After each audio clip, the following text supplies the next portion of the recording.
Thank you for the opportunity to join you and to recognize the extraordinary achievements of the men and women of the Office of Naval Research who have made extraordinary contributions to our Navy and our Marine Corps and our country and our world over the past 70 years.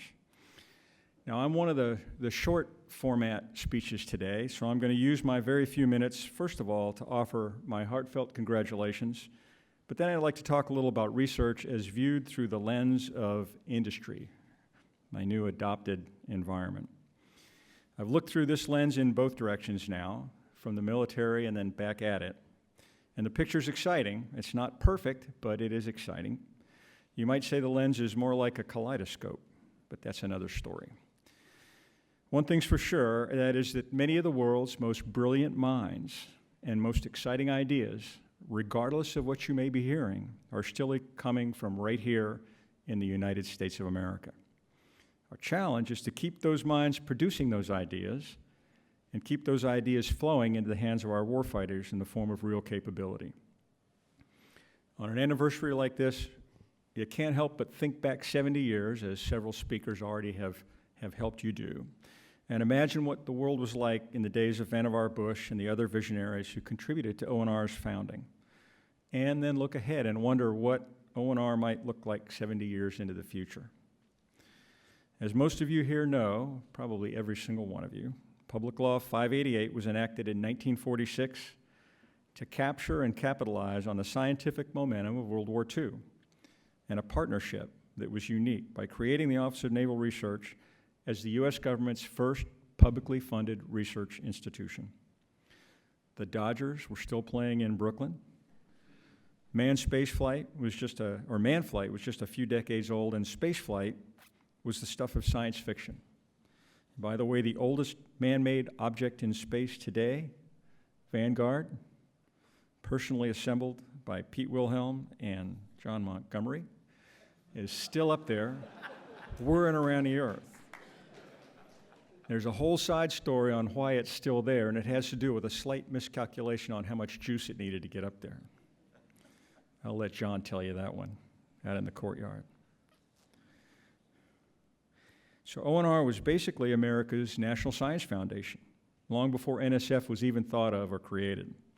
In fact, we're still trying to get the balance exactly right between some of the responsibilities of ONR and those of NSF, as Walter Monk and Arthur Baggerer are always quick to point out, along with other ocean scientists who want more money.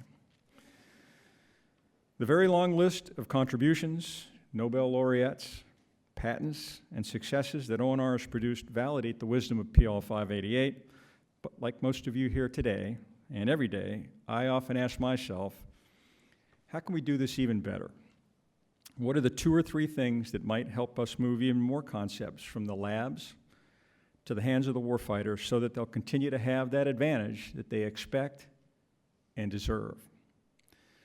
Now, these are not meant to be criticisms by any stretch, but a couple thoughts, and I just selected 2. And the first is to communicate in both directions, to and from our industry partners. Now, ONR is a little bit unique among similar organizations in the services in that you have a very clear strategic plan with very unambiguous, clear priorities, and you hold focus area forums that are designed around those focus areas. It's a great platform for exactly that two-way conversation. And I would commend to other services that may be listening that you may want to look closely at that model. I'll tell you, as you know, in the finest American tradition, industry has money to spend too. They just want to know where to place their bets. They spend that money in the hope of getting a return on their investment and increasing shareholder value for the corporation. So they just want to put the dollars on projects that have the potential to grow up and become real capabilities and real programs of record. This is the wonderful synergy and magic between our 2 worlds.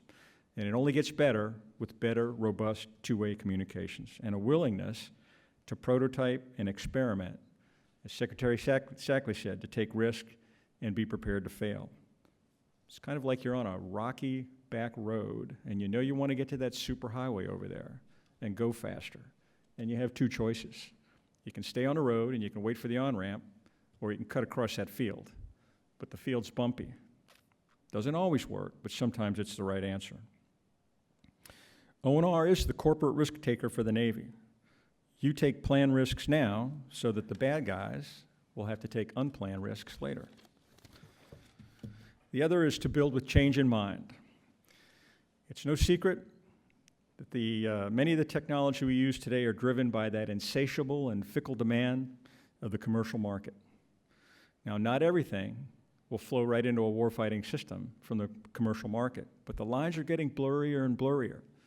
And that's one of the unique positions of ONRs, right along that line to help make it blurry and help speed that transition. This is the good news story of a free market economy, but it means that often defense needs to lasso that bull and ride it rather than create it, breed it, or invent it. Gone are the days of exquisite, enduring point solutions to well-defined point future threats. This obviously implies open modular systems, but the more we can build that Velcro layer in and bake in the expectation of rapid change, the more we can leverage that change. Not always, but when it makes sense. We can infuse that change in stride rapidly and affordably. Of course, the process, it's not just technical. The process has to accept change as well, and the culture has to accept change. Because as the saying goes, too often the valley of death isn't really a valley, it's a moat. Now, as for my all too short 3 years at ONR, it was absolutely a joy to come to work every single day. And where else can you come to work with some of the country's most interesting people and work on the Navy's most daunting challenges? The technology was, of course, awesome, but it was the people at ONR, many of you here in the audience today, that make that magic happen. People who have been to the deepest parts of the ocean, climbed Mount Everest, flown the space shuttle, conducted experiments from the equator to the polar ice cap. If you're Mike Pollock, fold up and cram yourself into a P3. There never was any shortage of inspiration at that office. And of course, not everyone comes right out of a Dos Equis commercial, though. Many at ONR do the hard, important work behind the scenes, but work that makes all the rest possible. And I think it was absolutely appropriate that Admiral Werner kicked this whole thing off by thanking them first. It's all important to the team sport of keeping that unfair advantage in the hands of our sailors and Marines. And one more point. The ONR culture, as John Montgomery explained to me eye to eye when I first got here, is a culture that's willing to bet on the person rather than sit back and wait for consensus and long academic peer review, and that's exactly the right approach. So now, 70 years from now, it's 2086. What will the world look like, and what will ONR look like, and what will this ceremony look like, as already alluded? I'll give you a hint. It'll probably involve Skype and holographic avatars. Walter Monk will probably still be asking for more money, lobbying Admiral Winter's great-grandson to increase investment in ocean acoustics. John Pajak will still look like he's a young 35, and he'll have Marines running around in super thin, impenetrable graphene armor. When Masters will finally have transitioned Gary Toth and Betsy DeLong's telepathic, ubiquitous, quantum-entangled, hyperconverged combat system. Frank Herr will have rendered the oceans transparent at last, except for our metamaterial cloaked submarine force, which is 80% unmanned. The Warfighter Protection Team will have figured out how to make sailors and Marines smarter, quicker, safer, and stronger, and all without coffee. Rich Carlin, now a full-time citizen of Oahu, has made a biofuel reality, although Dr. Rath at NRL has just about sold the Navy on making fuel from seawater. And here I need to add congratulations to the NRL team on their patent issued earlier this week on a method for extracting carbon dioxide and hydrogen from seawater simultaneously at sea, bringing us that much closer to synthesizing hydrocarbon fuel from scratch at the elemental level. It doesn't get any cooler than that. And a little side note on Alvin that was brought up earlier. When I was Chief of Naval Research, it dawned on me one day that I owned an Air Force, a surface fleet, and a submarine fleet, and that's as cool as it gets. And they asked me one day if I wanted to go get underway on Alvin and go submerge. And I said, well, of course. And they said, how deep you want to go? And I said, find out how deep Greenard's been. And I want to go 6 feet deeper. So down we went. And one of the things that struck me was just how crowded the neighborhood is, from the surface to the very bottom of the ocean. You're never without living things right outside that window. So one more quick side note on Alvin, and this was told to me by Robert Ballard, who was down in Alvin when he was in the process of discovering those black smokers. And he thought this was pretty cool and wanted to get a little closer and a little closer, until he realized that the temperature probe melted. Now, that shouldn't surprise you. It was pretty hot down there. But then it occurred to him that the plastic, the substance of which that temperature probe was made, was the same substance of which the window was made. So up he came. Of course, Tom Beutner, I don't want to leave 35 out, still going strong in 2086, and now with a full Duck Dynasty beard. Kind of like John, where are you? He's given the Navy wonder weapons. After all, he was already launching projectiles at Mach 7 back in the Stone Age in 2016 and learning what to do with all that energy when other services were trying to figure out just how to go that fast. Tom Killian, still transitioning it all across the valley. And by the way, it's a very easy thing to have a 100% transition rate, right? You just don't try very hard. You don't push that edge, and you'll transition everything. And if that's your metric, you'll bat 1,000. But thankfully, that's not your metric. Don't bat 1,000. Fail sometimes.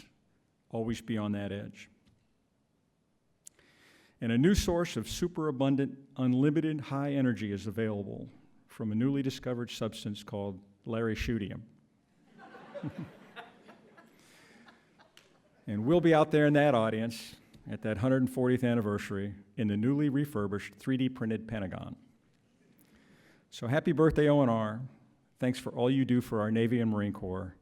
From my heart, the country owes you a great debt, and the Navy and Marine Corps owe you a great debt, because you are the secret sauce of the service's technology success. Thank you.